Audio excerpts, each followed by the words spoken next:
হুতিদের একের পর এক ক্ষেপণাস্ত্রের আঘাতে কেঁপে উঠল ইসরায়েলের রাজধানী তেল আবিবের কেন্দ্রস্থল। বিশ্বের সবচেয়ে সুরক্ষিত আকাশ প্রতিরক্ষা ব্যবস্থা দাবি করা হলেও হুতিদের এ হামলা ঠেকাতে ব্যর্থ হয়েছে নেতানিয়াহু প্রশাসন। শনিবার স্থানীয় সময় ভোরে এয়ার ডিফেন্স সিস্টেমকে ভেদ করে ইয়েমেন থেকে ছোড়া হাইপারসোনিক ক্ষেপণাস্ত্রগুলো জাফা এলাকায় নির্দিষ্ট লক্ষ্যবস্তুতে আঘাত হানে। এতে বেশ কয়েকজন আহত হয়েছে বলে জানিয়েছে ইসরায়েলের একাধিক গণমাধ্যম। যদিও সঠিক সময়ে স্থানীয়দের নিরাপদ স্থানে সরিয়ে নেওয়া হয় বলে জানান ইসরায়েলের সামরিক বাহিনী।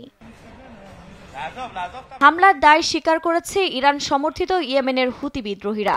এক টেলিগ্রাম পোস্টে হুতি কর্মকর্তা হেজাম আল আসাদ বলেন, ইসরায়েলি প্রতিরক্ষা ব্যবস্থার ব্যর্থতাই প্রমাণ করে যে সন্ত্রাসী শত্রুর হৃৎপিণ্ড আর নিরাপদ নয়। আর গাজায় আগ্রাসন বন্ধ না হওয়া পর্যন্ত ইসরায়েল ভূখণ্ডে হামলা অব্যাহত রাখা হবে বলে হুঁশিয়ারি দিয়েছেন হুতির সামরিক মুখপাত্র ইয়াহিয়া সারেয়া।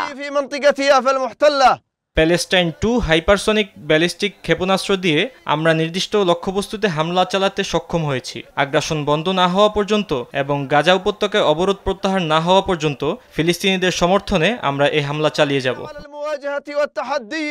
হুতিদের এ হামলার পর ইসরায়েলিদের জনমনে আতঙ্ক বিরাজ করছে। গণমাধ্যমে নিজেদের অভিজ্ঞতার কথা শেয়ারও করেছেন তারা।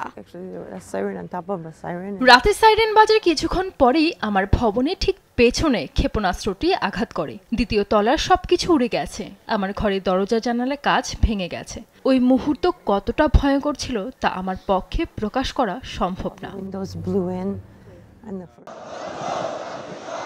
অন্যদিকে ফিলিস্তিনিদের সঙ্গে সংহতি প্রকাশ করে ইয়েমেন জুড়ে বিক্ষোভ করেছে দেশটির সাধারণ মানুষ। স্থানীয় সময় শুক্রবার রাজধানী সানাসহ বিভিন্ন অঞ্চলে চলে এই বিক্ষোভ। এদিকে গাজা যুদ্ধ শুরু হওয়ার পর থেকে নিয়মিতভাবে ইসরায়েলের দিকে ক্ষেপণাস্ত্র হামলা চালাচ্ছে ইয়েমেনের ইরান সমর্থিত হুতি বিদ্রোহীরা। এমনকি লোহিত সাগর ও এডেন উপসাগরেও ইসরায়েলি ও তাদের মিত্রদের জাহাজে নিয়মিত হামলা চালায় তারা। প্রতিশোধ হিসেবে ইয়েমেনের বিভিন্ন লক্ষ্যবস্তুতে হামলা চালিয়ে আসছে ইসরায়েলও। সবশেষ 18 ডিসেম্বর রাতে ইসরায়েলে ক্ষেপণাস্ত্র ছুড়েছিল হুতিরা। এর জবাবে ইয়েমেনের তেল গ্যাস সহ বিভিন্ন বেসামরিক বাণিজ্যিক অবকাঠামোতে বিমান হামলা চালায় ইসরায়েলি বাহিনী। এতে নিহত হন অন্তত 9 জন, যার জবাবে হামলা চালালো বিদ্রোহী গোষ্ঠীটি।